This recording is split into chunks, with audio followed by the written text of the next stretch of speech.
For the past 2 years, François Legault has been able to award untendered contract to whomever he saw fit and impose increasingly unjustified health measures through the constant renewal by decree of the state of health emergency.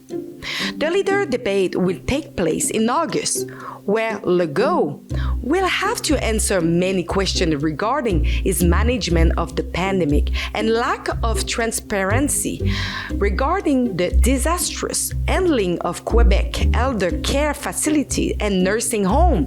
So far, the party represented at the National Assembly are François Legault Coalition Avenir Québec, the Quebec Liberal Party, with its leader Dominique Anglade, the Parti Québécois, represented by Paul Saint-Pierre Plamondon, Quebec Solidaire, with its two co-representatives, Manon Massé and Gabriel Nadeau-Dubois, and last but not least, Éric Duhaime, Conservative Party of Quebec.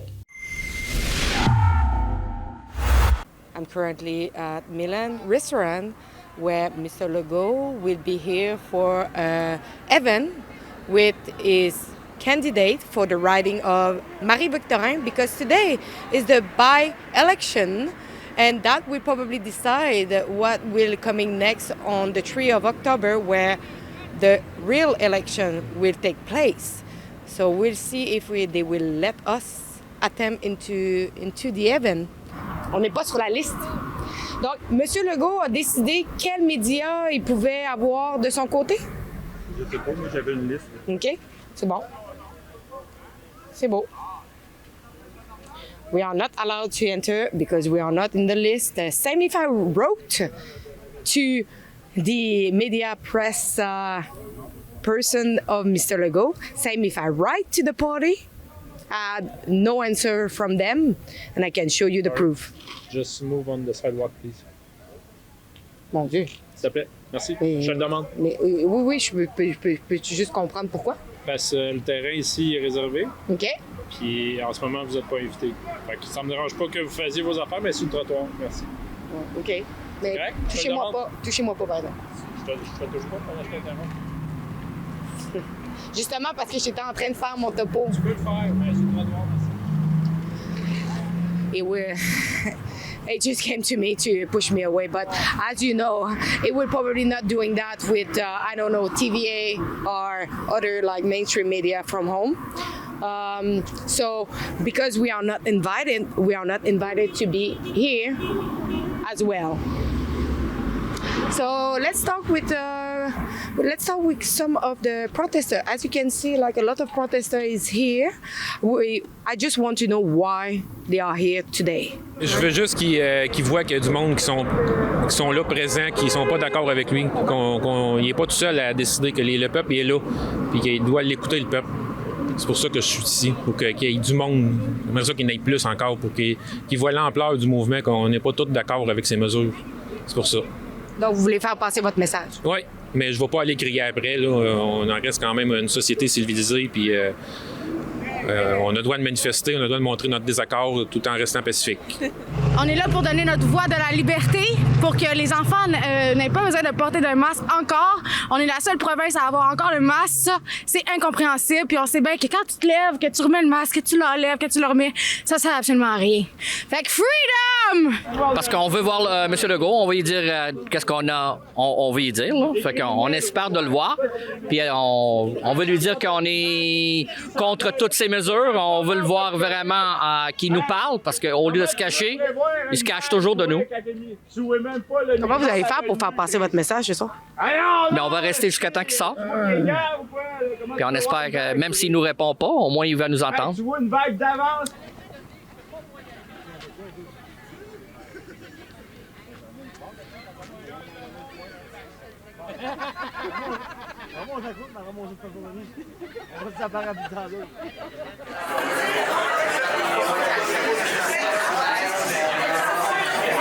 So we are currently at the restaurant Le Gros Luxe à Longueuil, and we are here with the Conservative Party, with Anne Casabonne, that is another candidate for the by-election.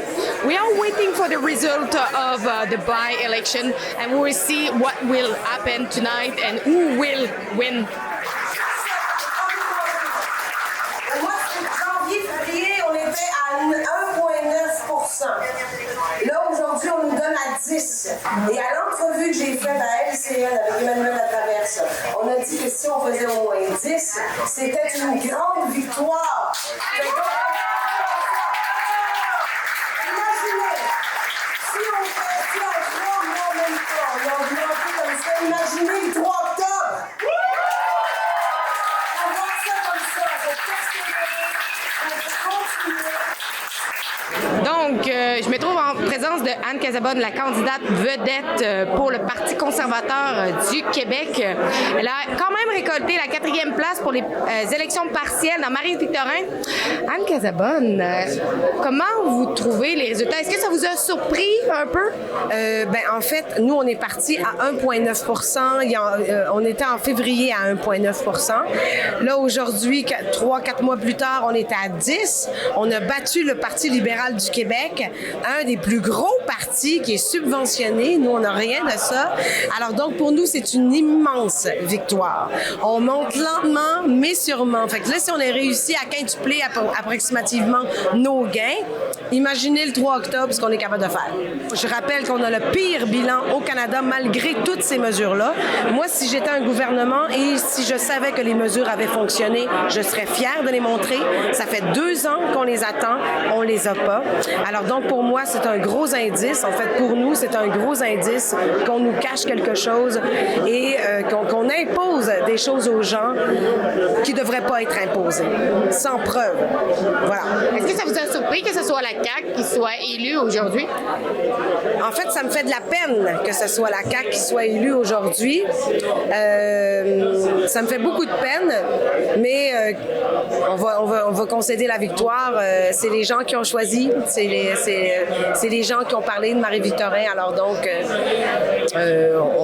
on prend cette victoire-là un peu amèrement, mais on la prend. Ça a été pour plusieurs d'entre vous votre première expérience politique et c'est hyper important en vue d'élection générale. Ça a été une espèce d'école pour plusieurs et je peux vous dire qu'on a bien appris nos leçons. Puis le 3 octobre, M. Legault, vous allez nous avoir d'en face, on va être pas mal plus haut que ça, je vous enseigne un papier. Bien, je suis satisfait dans la mesure où on a connu une progression importante. On est passé de 0 à 10,5 % des votes. C'est quand même pas rien. Je suis satisfait aussi parce qu'on a battu l'opposition officielle ce soir. Les 3 partis d'opposition, en fait, ont baissé en termes de pourcentage dans Marie-Victorin. On est le seul parti qui a progressé. On est le seul parti aussi qui a surperformé par rapport au sondage. Quand Anne Casabonne a choisi d'être candidate dans Marie-Victorin, elle était à 1,9 % dans les intentions de vote. Donc, c'est une croissance fulgurante en 5 mois. On a multiplié par 5 le nombre de votes. Donc, on ne peut pas être satisfait de ce qui s'est passé ce soir. Est-ce que vous êtes surpris que ce soit la CAQ qui ait remporté la place? Je dirais pas surpris, je dirais déçu, parce que je pense pas qu'il méritait effectivement de gagner cette campagne électorale-là. Mais je vous rappellerai qu'il y a moins de 40 % des votes qui ont été exprimés aujourd'hui. Il y a les 2 tiers des gens qui sont restés chez eux. Je pense que dans une élection générale, ça pourrait être une autre paire de manches. Parlons un petit peu de sujets un peu plus sérieux en tant que le tramway est une chose. Maintenant, M. Legault a signé les décrets, n'a pas mis de clause d'acceptabilité sociale.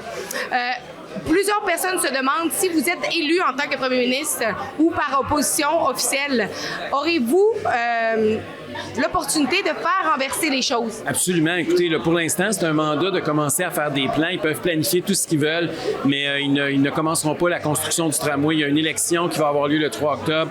Pour nous, ça va être clair. Un vote, le Parti conservateur du Québec, c'est un vote contre le tramway à Québec. Un vote pour la CAQ, c'est un vote pour le tramway. Je pense que les enjeux vont être clairs. Puis ultimement, c'est la population de Québec qui va décider. C'est pas vrai qu'on va faire le plus gros investissement de l'histoire de la ville de Québec sans qu'il y ait eu une consultation populaire. Pour nous, on on voulait un référendum. S'ils veulent régler ça dès maintenant, qu'ils en fassent un référendum.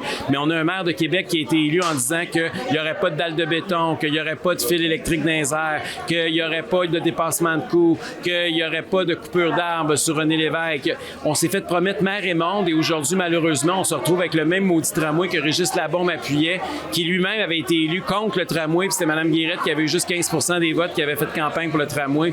Donc, à un moment donné, ça va faire. Là. Le projet de tramway, les politiciens ont le droit de changer d'idée, mais ils doivent consulter la population. Puis il n'y a pas d'acceptabilité sociale pour le tramway, on le sait, même les sondages le disent. La majorité de la population de Québec est contre ce projet.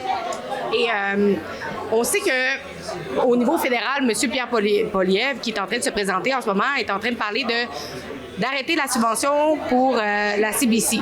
Au Québec, on sait très bien que les médias sont subventionnés. Est-ce que c'est quelque chose que vous envisagez d'arrêter de peut-être diminuer la subvention? D'abord, il y a deux choses. La CBC, évidemment, est financée par le gouvernement fédéral. Radio-Canada, c'est pas un financement du gouvernement du Québec. Deuxièmement, les subventions aux médias commencent à diminuer. Là, je ne dirais pas que c'est à cause de ça que la couverture commence à changer puis qu'on parle un peu plus de ce qui s'est passé dans les CHSLD. Mais il y a déjà un retrait qui est fait de ce niveau-là. Puis finalement, l'autre affaire, je pense que le financement, s'il doit en avoir, il faudrait qu'il soit minimalement indépendant. Ce qui s'est passé avec Radio X à Québec, c'est absolument déplorable qu'un média ne se fasse pas subventionner parce qu'il ne rapporte pas les nouvelles comme le gouvernement le souhaiterait. C'est pas digne d'une démocratie comme le Québec. Et là, on est en train de parler beaucoup de la monnaie numérique, la crypto-monnaie. À quel point que ça pourrait améliorer au niveau de l'inflation au Québec? Bien, c'est sûr que les crypto-monnaies, ça enlève une partie du pouvoir du gouvernement d'imprimer de l'argent pour créer de l'inflation. C'est un peu ça l'idée. Les politiques monétaires, encore une fois, c'est pas du ressort du gouvernement du Québec. Hein. C'est une prérogative, une compétence du gouvernement fédéral sur laquelle le gouvernement du Québec a bien peu d'emprise. I'm going to introduce you to our new webpage, quebecelection.ca, which will be dedicated to our coverage of Quebec upcoming general election, which will be taking place in October.